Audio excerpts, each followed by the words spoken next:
अच्छा राना सनाउल्लाह साहब, ये जो ब्रेक से पहले नदीम अफजल चंद साहब ने बात की है कि पाकिस्तान को इस वक्त दुनिया में आलमी सतह पर बड़ी पजीराई मिल रही है कि जी आपने ईरान और अमेरिका में सुलह कराने की कोशिश की, सीज़ फायर करवा दिया। लेकिन साथ ही साथ कुछ लोग ये भी कह रहे हैं कि यार आप ईरान और अमेरिका में तो मुज़ाकरात करा देते हैं, कि पाकिस्तान के अंदर आपके मुज़ाकरात कामयाब क्यों नहीं होते?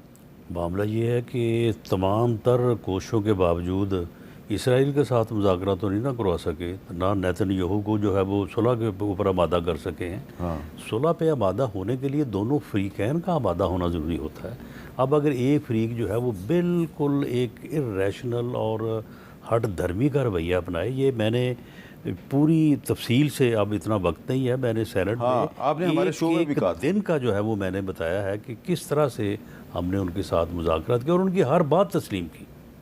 लेकिन अब अगर वो ये कहें कि वो हलफनामा जो है इलेक्शन का, उससे पाकिस्तान का नाम निकालें, अल्लाह पाकिस्तान, अल्हाक़ पाकिस्तान का नाम निकालें, और फिर अगर उनके मुतालबात जो हैं वो इस नोयत के होंगे तो उसके ऊपर तो कम्प्रोमाइज़ नहीं हो सकता। अच्छा शहराम तरक्की साहब, ये पाकिस्तान के अंदर जो एक पॉलिटिकल डेडलॉक नज़र आता है, यानी कि यहाँ पे तो आप बैठे हुए हैं एक दूसरे के साथ, लेकिन आपके पॉइंट ऑफ व्यू को अगर हम एनालाइज करें तो ऐसा लगता है कि तहरीक इंसाफ और हुकूमत जो है उसके अंदर भी एक डेडलॉक है। इसको कैसे ख़त्म किया जा सकता है? देखिए, जो हुकूमत में हम तो रिसीविंग एंड पे, हमसे तो मैंडेट गया, हमारा लीडर जेल में, उसकी बीवी जेल में, हमारे लोग जेल में, हम सब पे FIRs, बेसिकली टेक्निकली हुकूमत ने, मैं एज मैंने दहशतगर्द डिक्लेयर्ड हूँ इनके खाते में, क्योंकि मैं सोचा कि जो हुकूमत के ख़िलाफ़ मुझे एहतजाज करना है। एक पॉलिटिकल पार्टी हूँ मैं, एक मेंबर हूँ, राना साहब भी हैं और भाई भी हैं, लेकिन इस तरीके से गवर्नमेंट को इनिशिएटिव लेना चाहिए ना। गवर्नमेंट आइस मेल्टिंग तो गवर्नमेंट करेगी। आप मेरे लीडर को जेल में मुलाकात नहीं होने दे रहे, बस हाई कोर्ट का फैसला आप नहीं मानते, एक सुपरिटेंडेंट नहीं मानता, वज़ीर आज़म है इस मुल्क का, जैसे भी आया, हमारा उससे 100 इख्तलाफ है, लेकिन है तो वज़ीर आज़म, वो कहता है पूछ के बताऊँगा। तो अब अडियाला जेल के सुपरिटेंडेंट से तो शायद वो पूछ के बताए, लेकिन चाहिए। अचकज़ई साहब खड़े हो गए असम्बली में, उन्होंने कहा जी कि मैं आपको इंगेज करता हूँ, क्योंकि इमरान खान ने उनको और उनको दूसरों को रिस्पॉन्सिबिलिटी दी है।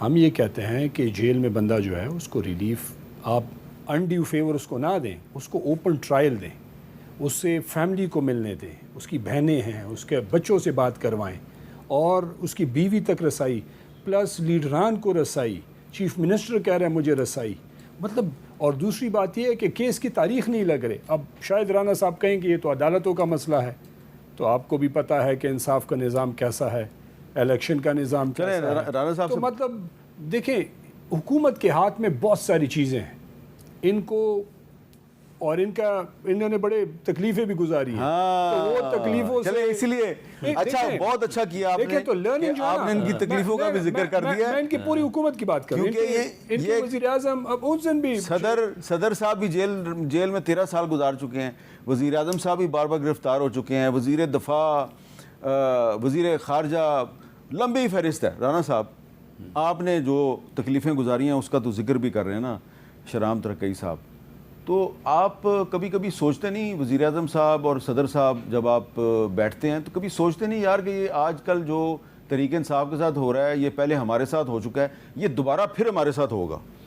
देखिए, इसमें जो है वो जब हमारे साथ हो रहा था, मियाँ शहबाज शरीफ साहब को बार बार गिरफ़्तार किया जा रहा था। अब तरक्की साहब गिला कर रहे हैं कि जी मुझे दहशतगर्द बना दिया गया है बतौर MNA होते हुए, तो मुझे इन्होंने क्या बना दिया था MNA होते हुए। इसके बावजूद हम इनके साथ बैठने को तैयार थे, इनके साथ बात करने को तैयार थे, और जब सियासतदान टेबल पे बैठते हैं तो मेरा ये एक्सपीरियंस है पूरी ज़िंदगी का कि फिर रास्ता निकलता है।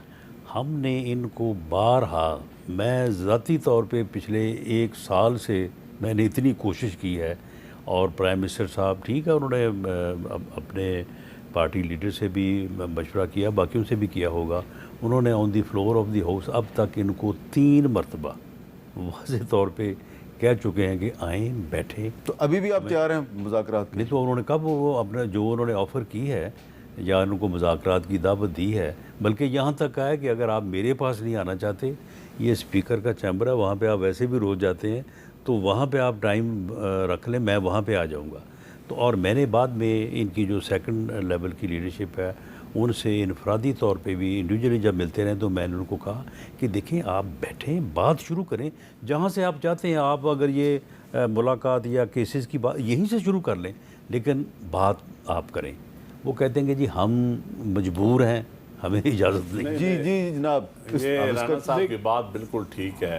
राना साहब की मैं ज़ाती तौर पे कोशिशों को जानता हूँ कि राना साहब ने इंडिविजुअली भी बड़ी कोशिश की है। तो लेकिन अब ज़रा आप बताएं ना जी, देखें, आपका क्या इशू है? देखें, हमारा कोई इशू नहीं है। हमें जो रिस्पॉन्सिबिलिटी है वो अचकज़ई साहब को, अलामा साहब को दी।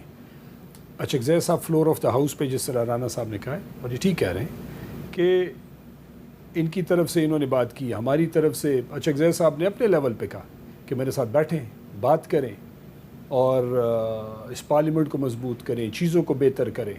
इमरान खान से अगर आपको कोई चीज़ चाहिए, मैं जाऊंगा उससे बात करने के लिए।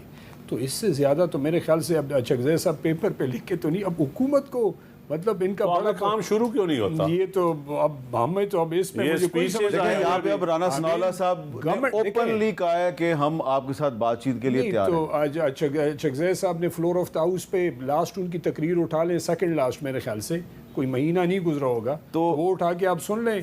तो क्या राना साहब- अचकज़ई साहब ने उनको राना साहब क्या हम रिस्पॉन्सिबिलिटी आपको ये और अलामा सजेस्ट, साहब की राना साहब आप क्या सजेस्ट कर सकते हैं या आपसे दरख्वास्त कर सकते हैं कि आप कोशिश करें और सरदार अय्याज सादिक साहब के चैम्बर में अचकज़ई साहब को और राजा नासिर अब्बास साहब को बुला लें, आप भी वहाँ पे चले जाएं और इनके साथ बातचीत शुरू कर दें? नहीं तो ये अचकज़ई साहब को तो मैंने यहाँ तक कहा, मैंने कहा कि आप कायदे लीडर ऑफ द अपोजिशन मुंतखब हुए हैं तो आपको लीडर ऑफ द हाउस से मिलना चाहिए। तो मैंने कहा आप फरमाएं कि मैं टाइम उनसे बात करके मुकर्रर करूं।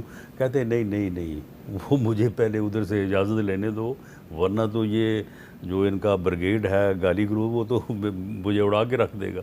नहीं यानी कि लेकिन ये क्या जायज़ नहीं है बात कि इमरान खान की वजह से वो लीडर ऑफ द अपोजिशन बने हैं, तो कम से कम एक उनकी इमरान खान के साथ मुलाकात की इजाज़त तो दिलवा देना आप। भी वो उनको जाके बताएंगे कि खान साहब वो मैं ज़रा अय्याज सादिक के ज़रिए हुकूमत से बातचीत शुरू करने लगा हूँ। तो चलें यही बात कर लें, यानी ये अपना स्पीकर साहब के चैम्बर में आ जाएं, तो यही बात आप टाइम मुकर्रर कर दें, मैं वो कल उस वक्त चला जाऊंगा वहाँ पे। मैं इस तो वक्त एक वहाँ पे सहाफ़ी हूँ, मुझे सहाफ़ी रहने दें। तो वो यहाँ से बात शुरू कर नहीं, इससे पहले पाकिस्तान की तारीख में साफ़ी रहे हैं मज़ाकरात में, कोई हरज तो नहीं है। साफ़ी भी इस मुल्क के शहरी लेकिन वो होते हैं। सहाफ़ी मुज़ाकरात में थे तो अकबर बुख्ती साहब जो हैं वो कत्ल हो गए थे। नहीं, लेकिन देखें ये तो नहीं भी थे तो कई लोग कत्ल हुए, कई शहीद हुए। ये कहना कि साफ़ी की कोई नहीं है, मैं इससे आपकी बात से इतफाक नहीं करता। अच्छा, तो आपका ख्याल है कि मुझे कोई आप रोल प्ले बेशक करना आपके सारी चाहिए? पार्टियों से तल्लुकात हैं, आपके होने चाहिए। आपको ये जिम्मेदारी निभानी चाहिए। इधर बिठा नहीं लेते आप, आपने कैपिटल टॉक में हमें 3 लोगों को एक पार्टी को बिठाया नहीं, तो ये ऑफ द कैमरा भी बिठा दें, चलें आप शामिल हो जाएं और साफ़ी भी शामिल हो जाएं। अच्छे काम में क्या हिस्सा डालने से क्या बेहतर यह है कि मैं आप तीनों से इजाज़त ले लूँ। आप तीनों का बहुत बहुत शुक्रिया।